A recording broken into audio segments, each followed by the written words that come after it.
Welcome back to your channel Physics with Bhupinder Singh. Today's topic is temperature scales and their conversions.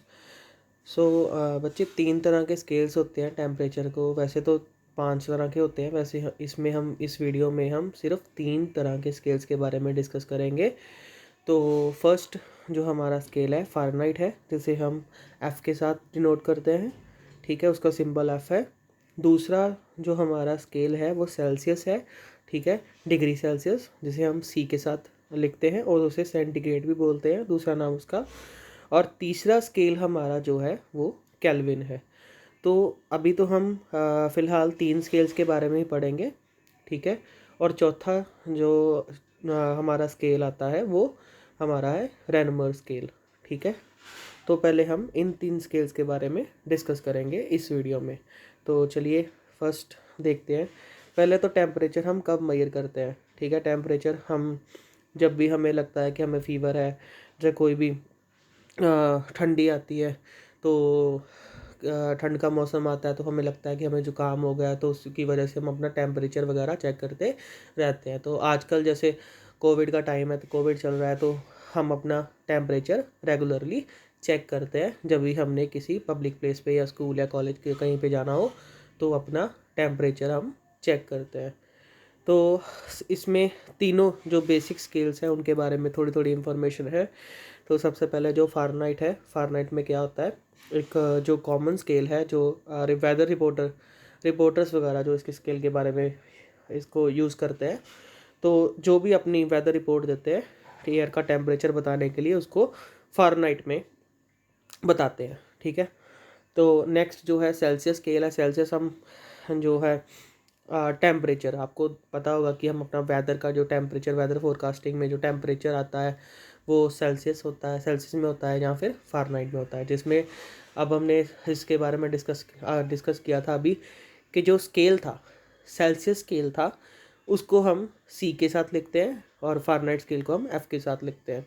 तो जब भी temperature show होता है, हाँ अब तो वॉचेस में भी आ चुका है, फ़ोन्स में देखते हैं हम, तो उसमें डिग्री सेल्सियस, डिग्री C पड़ा होगा, बड़े वाला C, और या फिर डिग्री फ़ारेनहाइट होगा। ठीक है, तो केल्विन जो है वो हम ज़्यादातर नहीं उसको यूसेज में लेके आते हैं, सिर्फ हम उसको साइंस की स्टडी में या जब भी हम उसको पढ़ते हैं तो उसको किसने ड्राइव किया था, लॉर्ड केल्विन ने ड्राइव किया था। ठीक है, तो अब अभी देखो ये कंपैरिजन आ गया, ये इंपॉर्टेंट टेबल है, इसका स्क्रीनशॉट जरूर ले लेना।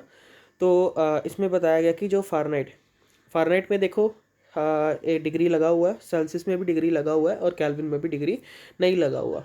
ठीक है, तो एक ये भी डिफरेंस है इसका। तो अभी इस जो टेबल में हम देख रहे हैं कि जो बॉइलिंग, जब वाटर बॉयल करता है, हमें ज़्यादातर सेल्सियस के बारे में पता है कि जो वाटर बॉयल करता है 100 डिग्री सेल्सियस पे बॉयल करता है। ठीक है, तो वैसे ही जो फ़ारेनहाइट है वो 212 डिग्री पे, तो केल्विन स्केल में 373 डिग्री पे। आगे वाटर फ्रीजिस वाला बात करेंगे तो 0 डिग्री पे वाटर फ्रीज कर जाता है इन सेल्सियस स्केल, 32 डिग्री पे वो वाटर फ्रीज कर जाता है इन फ़ारेनहाइट स्केल, और 273 पे इन केल्विन स्केल।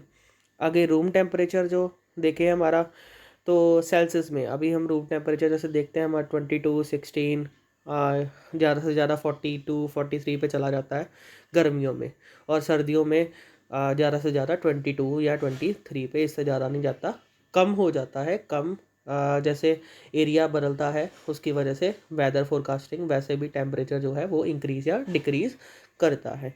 ठीक है, तो सेल्सियस जो स्केल होता है उसका जो टेम्परेचर है, रूम टेम्परेचर ज़्यादातर 22 डिग्री होता है। ठीक है, तो वैसे वो एरिया टू एरिया वेरी कर जाता है। आगे फ़ारेनहाइट भी वो होता है 72 डिग्री, और केल्विन स्केल पे जो टेम्परेचर, रूम टेम्परेचर है 295 होता है।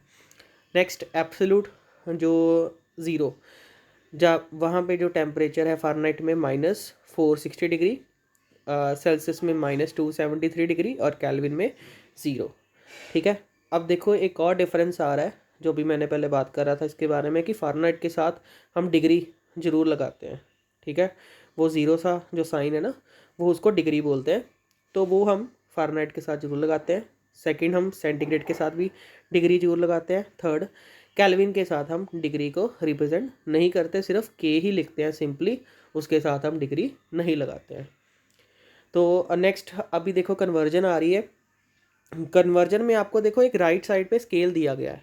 स्केल पे एक स्केल के ऊपर एक तो टेम्परेचर जिसे हम मेजर करते हैं, तो वो एक थर्मामीटर बना हुआ है।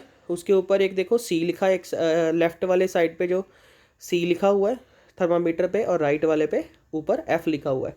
सी रिप्रेजेंट कर रहा है सेल्सियस वाले या सेंटीग्रेड वाले थर्मामीटर को, और एफ वाला जो फ़ारेनहाइट वाले थर्मामीटर को। उसमें देखो कि अब हमने कन्वर्जन करनी है, हमें फ़ारेनहाइट की वैल्यू दी गई है 212 डिग्री फ़ारेनहाइट।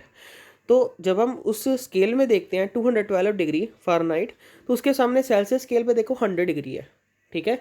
सेल्सियस स्केल पे 100 डिग्री है। बच्चे कंफ्यूज नहीं होना है अभी, इतना बस आपने याद रखना है कि जब वाटर बॉयल करता है 100 डिग्री सेल्सियस पे, तो फ़ारेनहाइट में उसकी वैल्यू 212 डिग्री फ़ारेनहाइट होती है, 212 डिग्री एफ होती है, ठीक है। तो नेक्स्ट केल्विन स्केल आ गया। केल्विन स्केल में देखिए जो केल्विन स्केल हम के से लिखते हैं, ठीक है, वो हम मोस्टली जो साइंसेस में यूज़ करते हैं, रेगुलर लाइफ में हम यूज़ नहीं करते, इसके बारे में पहले बता चुका हूँ आपको। केल्विन से हमने सेल्सियस की, सेंटीग्रेड की या सेल्सियस की जो कन्वर्जन करनी है वो इजी है, वो देखिए आप कैसे करनी है। जैसे हमें पता है कि 100 डिग्री जो सेल्सियस है वो हम केल्विन में कैसे कन्वर्जन करेंगे, तो हमें चार्ट जो शो कर रहा है उसमें देखो, आप देखो एक और स्केल जुड़ गया वहाँ पे, एक और थर्मामीटर आ गया है। जो फर्स्ट वाला लेफ्ट हैंड साइड पे फर्स्ट वाला है वो के को रिप्रेजेंट कर रहा है, मतलब केल्विन को रिप्रेजेंट कर रहा है, ठीक है। तो उसका जैसे हमने पढ़ा था सेल्सियस में 100 डिग्री सेल्सियस पे वाटर बॉईल करता है, फ़ारेनहाइट में 212 डिग्री, और हमने देखना किसका था, केल्विन का एज़ कम्पेयर टू सेल्सियस, तो वो था 373 केल्विन। तो इसमें हमें क्या पता चल रहा है कि जब हम केल्विन में देखते हैं टेम्परेचर को, कब जब वाटर बॉईल करता है तो वो किसके बराबर आता है, 373 के। अब आप बोलोगे ये सर कैसे आया, तो अब हम देखेंगे। इसका एक फार्मूला है। फार्मूला क्या बता रहा है कि जो केल्विन है के है वो किसके बराबर है, सी प्लस 273 के किस। हाँ जी बच्चे, अभी हम बात कर रहे थे केल्विन स्केल के बारे में। तो के जो है वो उसका फार्मूला था सी इज़ इक्वल टू 273। तो सी प्लस 273, जितना हम सेल्सियस की वैल्यू जैसे 100 थी वो हम किस में ऐड कर देंगे, 273 में, तो हमारा जो आंसर है वो किसके बराबर आ जाएगा, 373 में। जैसे हमने केल्विन स्केल की वैल्यू पहले बताई है मैंने, 373। तो नेक्स्ट आगे एक और जो कन्वर्जन है, इस रूल को याद रखने के लिए, इस फार्मूला को याद रखने के लिए एक और कन्वर्जन मैंने एक न्यूमेरिकल डाला है। उसमें देखो लिखा क्या है कि convert 72 degree Celsius to Kelvin. तो हमने 72 डिग्री सेल्सियस को कन्वर्ट करना है केल्विन में, तो 72 को हम ऐड कर देंगे 273 में, तो हमारा आंसर आ जाएगा 345। एक और बात ज़रूर याद रखनी है कि जब भी केल्विन स्केल में कोई वैल्यू लिखनी है उसके साथ डिग्री नहीं डालना है, ठीक है। क्लियर हुआ। तो अभी हमने 3 स्केल्स पढ़े, कौन से फ़ारेनहाइट स्केल, सेंटीग्रेड स्केल और केल्विन स्केल। तो अब हम इसको कन्वर्ट कर सकते हैं यूजिंग द राइट फार्मूलाज, ठीक है। केल्विन के साथ अब हमने आज कौन सी एक बात सीखी है कि केल्विन के साथ जो है डिग्री सिंबल नहीं लगता है, डिग्री जो सिंबल के साथ नहीं लगता है, सिंपल हम के साथ ही लिखते हैं। फ़ारेनहाइट को डिग्री फ़ारेनहाइट लिखते हैं, सेल्सियस को डिग्री सेल्सियस लिखते हैं। और एक जो नेक्स्ट वीडियो में हम इनके न्यूमेरिकल्स जरूर डिस्कस करेंगे। तो for next video updates kindly push the bell icon and also subscribe the channel and do like share. Thank you.